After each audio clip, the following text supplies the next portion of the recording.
এতিয়া মাননীয় সদস্য কিশোর নাথ ডাঙৰীয়া।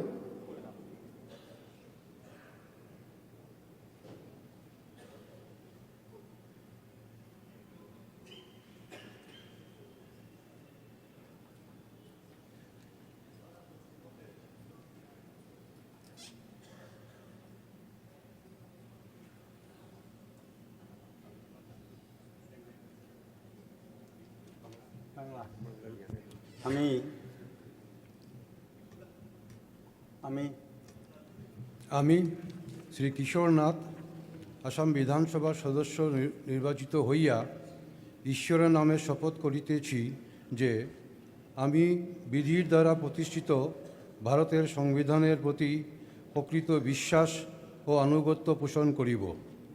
আমি ভারতের সার্বভৌমত্ব ও সংহতি রক্ষা করিয়া চলিব এবং যে কর্তব্যভার আমি গ্রহণ করিতে চলিয়াছি তাহা বিশ্বস্তভাবে নির্বাহ করিব।